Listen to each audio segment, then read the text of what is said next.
Electric trucks seem to be the big thing right now. We have the Ford Lightning, the Tesla Cybertruck, the Rivian R1T, the Silverado EV, the GMC Sierra EV, Canoo was working on a truck, Fisker was working on a truck, it even seems Lucid is working on a truck. So when another EV startup says that they are working on their own truck, which has the same bed size as a Toyota Tacoma, but the same length as a Mini Cooper, things can get pretty interesting.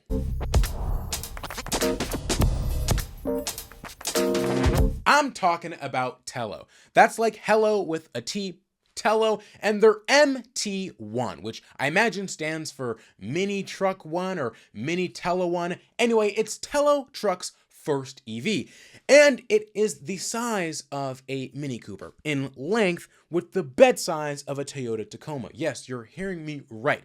They were able to fit all of this equipment and stuff into a package that can sit 5 large adults while still having the same bed size as a Toyota Tacoma, beating the bed size of my Rivian R1T, which is kind of embarrassing. Now, Telo says they want their compact truck to not have any compromises when it comes to utility. So they really want this to be the truck that you use to replace your Ford F-150 Lightning, your Tesla Cybertruck, your Rivian R1T, or your internal combustion engine truck. They want this to be your truck. As I said, it will be able to sit 5 adults. They'll also have an optional like 8-seater variant with a 3rd row where they put seating and a cab over the truck bed to kind of make it an SUV.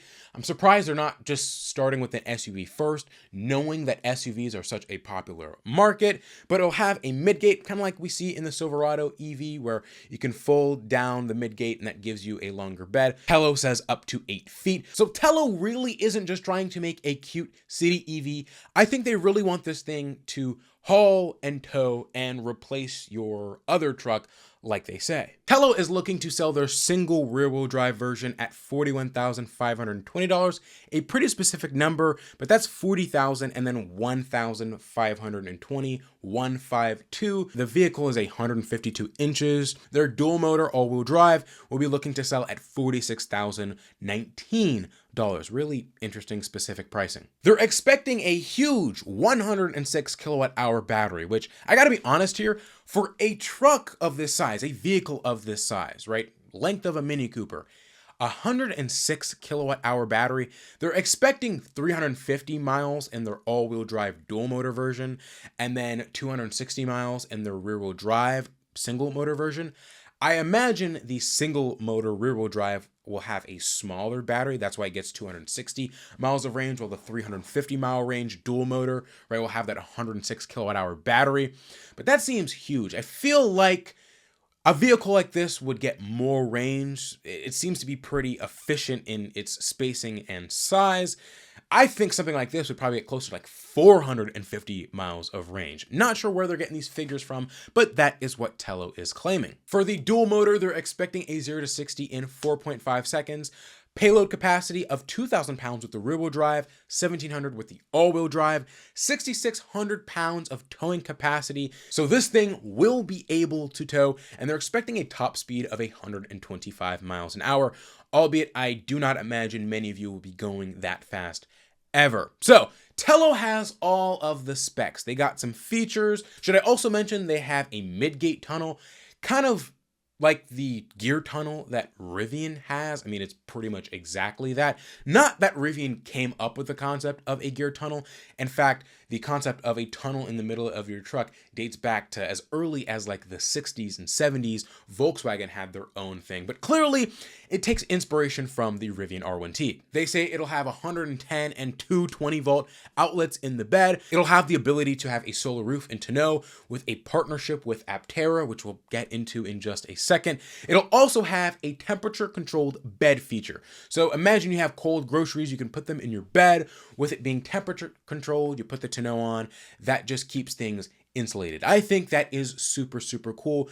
We need to see more truck beds be kind of full usable like an SUV. On specs alone, I think that this is a very compelling vehicle, and it isn't just vaporware. They do have a working prototype out there. I really do think that Telo has something compelling. Now, we've seen cool new EVs from cool new EV startups time and time again.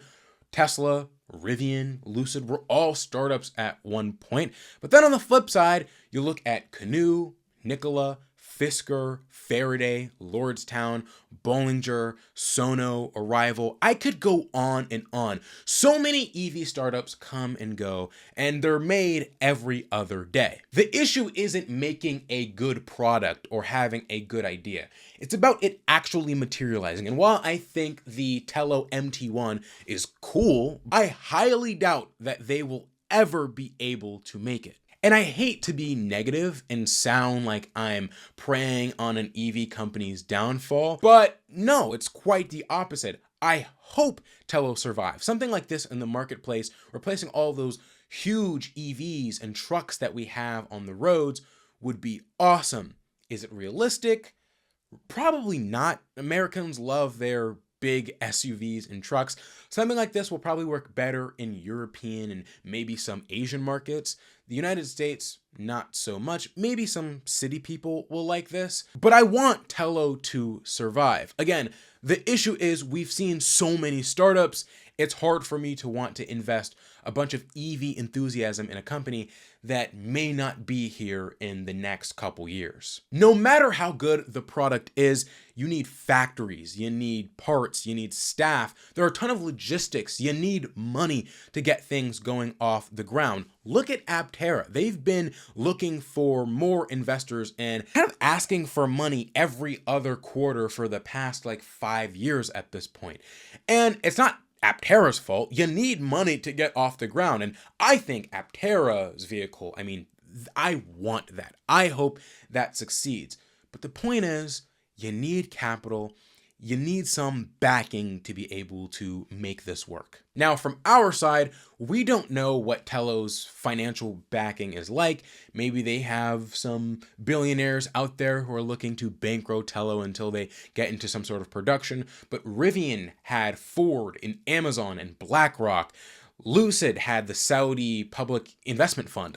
They had billions of dollars of backing to help them bankroll until a point where they are somewhat self-sustaining. So we don't know where Telo is getting its money from, and scaling production, scaling a vehicle, building a business without significant backing is just a death sentence. It really makes no sense to even care about a company when they don't know where they're going to produce a vehicle. They don't even know where they're going to produce the vehicle yet. They don't have a factory or a manufacturing partner. It seems Telo is going to be looking for a manufacturing partner. Think Foxconn or Magna Steyr, who would be building products and cars for businesses like they do, and they build it for Telo. However, Telo hasn't even gotten to the point where, at least we know of, they found that partner. And again, it doesn't seem like they're going to be making their own factory, which takes hundreds of millions, if not billions of dollars to get. May I remind you, Fisker had hundreds of millions, if not billions of dollars of backing.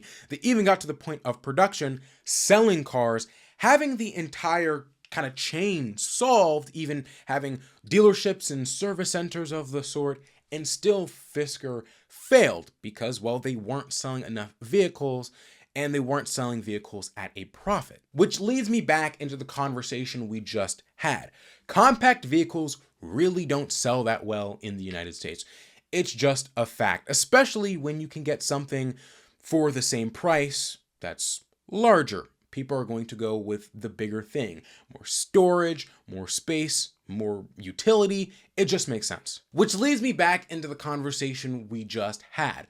Electric trucks aren't selling all that crazy. The Ford Lightning, 7,187 units in the first quarter of 2025.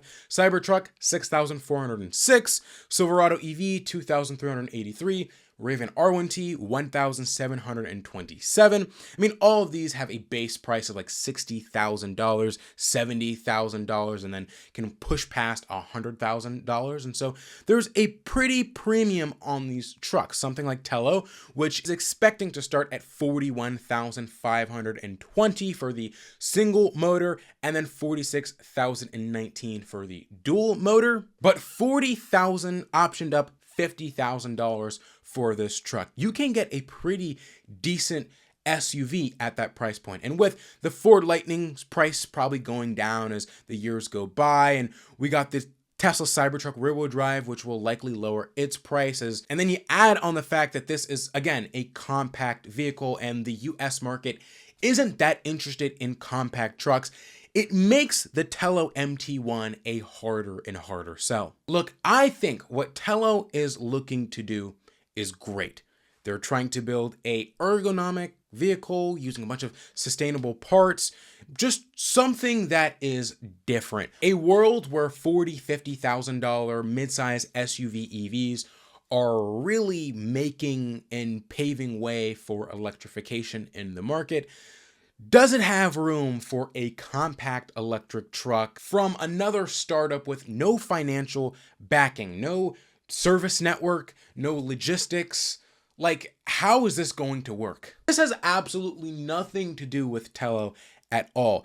Every single startup, whether it was Tesla, it was Rivian, it was Lucid, it was Fisker, Canoo, Nikola, they all go through these same woes. These are the basic questions and queries that people have. And I absolutely love the Telo concept, besides the fact that the founders, the CTO, the CEO, the CCO, they're all like geniuses in their respective fields. Like one of their co-founders, Forrest North, the CTO, he used to work at Tesla and he built PlugShare. Yeah, PlugShare. Then Jason Marks, another founder and the CEO, has a bunch of experience in autonomous driving. And then Yves Bahar, another co-founder and the chief creative officer, who built the sail chair from Herman Miller, like one of the most ergodynamic chairs. And it makes sense when you look at the Telo and its amazing, efficient design. All of it makes sense. They have a good product.